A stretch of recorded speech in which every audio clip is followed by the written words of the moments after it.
Hello నమస్తే అండి. నేను doctor Greeshma, fertility consultant 49 fertility centre Kukatpally. ఈరోజు మనం పీసీఓడి ఈ టాపిక్ గురించి మాట్లాడుకుందాం. సో నార్మల్గా చాలామంది అనుకుంటూ ఉంటారు ఈ పీసీఓడి అంటే పాలిసిస్టిక్ ఓవేరియన్ డిసీజ్ కాబట్టి ఇట్లా ఓవరీ మొత్తం ఇట్లా సిస్ట్ లాగా నిండిపోయి ఉంటుంది పీసీఓడి ఉన్న వాళ్ళకి అని. కాకపోతే మనకి పీసీఓడి అంటే పాలిసిస్టిక్ ఓవేరియన్ డిసీజ్ కానీ పాలిసిస్టిక్ ఓవేరియన్ సిండ్రోమ్ కానీ వీళ్ళ లోపల ఏంటి అంటే ఇది ఉన్న వాళ్ళల్లో ఏంటి అంటే మనకి స్కాన్లో చూడ్డానికి మనకి ఫాలికల్స్ అన్నమాట. ఫాలికల్స్ అనేవి ఎక్కువగా ఉంటాయి. సో ఫాలికల్స్ అంటే ఏంటి అంటే వీటిల్లో మనకి ఎగ్స్ అనేవి గ్రో అవుతూ ఉంటాయి అన్నమాట. సో వీళ్ళలో మనకి చూడడానికి నార్మల్గా ఉమెన్కి ఎన్ని ఫాలికల్స్ ఉండాలి అంటే నార్మల్ ఓవేరియన్ రిజర్వ్ ఉన్న వాళ్ళకి అటు 7-8 ఇటు 7-8 ఉంటే నార్మల్ ఓవేరియన్ రిజర్వ్. కానీ పీసీఓ ఉన్న వాళ్ళకి అట్లా ఉండదు. వాళ్ళకి మోర్ దాన్ 15 మోర్ దాన్ 20 ఉంటాయన్నమాట ఒక్క ఓవరీలో. సో వీటినే మనకి లేమన్ టర్మ్లో మనకి సిస్ట్ లాగా ఓవేరియన్ సిస్ అని చెప్పడం జరిగిందనమాట.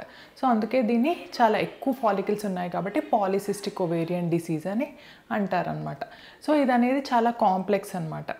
సో ఇప్పుడు మనకి లేడీలో ఒట్టి స్కాన్ చేసి డయాగ్నోస్ చేస్తామా పీసీఓడి ఉందని అంటే అలా కాదనమాట. కొన్ని సిమ్టమ్స్ అనేవి అంటే కొన్ని ఫైండింగ్స్ అనేవి ఉండాలన్నమాట. అంటే ఎలా అంటే మనకి మెన్సెస్ అనేవి ఇర్రెగ్యులర్ అనమాట. సో నార్మల్గా లేడీకి 21 to 35 డేస్ సైకిల్ ఉంటుంది. కాకపోతే పీసీఓ ఉన్న వాళ్ళకి 2 నెలలకి 3 నెలలకి. సో అట్లా ఇర్రెగ్యులర్ సైకిల్స్ ఉన్నా కానీ లేకపోతే ఏంటి అంటే వాళ్ళ లోపల మనకి ఈ మేల్ హార్మోన్స్ అనమాట. అంటే అది మనకి టెస్ట్ చేస్తే కానీ మేల్ హార్మోన్స్ లేకపోతే వాళ్ళలో ఇట్లా యాక్ని కానీ హిర్సుటిజం అనమాట. అంటే హెయిర్ అన్వాంటెడ్ హెయిర్ కానీ ఎక్కువగా ఉండడము, టెస్టోస్టిరోన్ అట్లా ఎక్కువగా ఉండడము ఆ ఫైండింగ్ అయినా కానీ.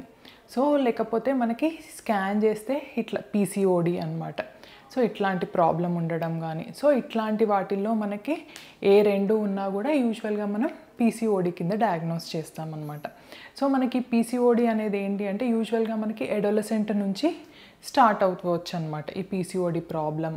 సో నార్మల్గా ఏంటి అంటే మనకి ఎప్పుడైతే మెనార్క్ స్టార్ట్ అవుతుందో యూజువల్గా ఏం చెప్తాము అంటే ఒక 2 years అట్లా టైం తీసుకుంటుంది లేడీలో అంటే మనకి మెన్సెస్ అనేది సెట్ అవ్వడానికి. సో 1.5 year 2 years వరకు కూడా పర్వాలేదు. సో ఆ తర్వాత మనకి ప్రాబ్లం అనేది కంటిన్యూ అయితే డాక్టర్ దగ్గరికి వెళ్ళి సంప్రదించాలి, ట్రీట్మెంట్ అనేది తీసుకోవాలి అని చూస్తుంటాం అన్నమాట. సో మెయిన్గా మనకి లైఫ్ స్టైల్ అనమాట.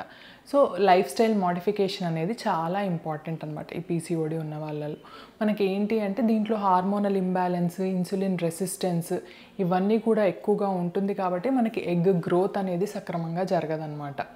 సో ఈ హార్మోన్ కొంచెం ఇంబ్యాలెన్స్ కంట్రోల్ చేయాలి అంటే డెఫినెట్గా మనం తీసుకునే ఫుడ్ విషయంలో కానీ ఎక్సర్సైజ్ అనేది కూడా జాగ్రత్తగా చేసుకొని మెయిన్గా మనం వెయిట్ అనేది అండర్ కంట్రోల్లో ఉంచుకోవాలన్నమాట.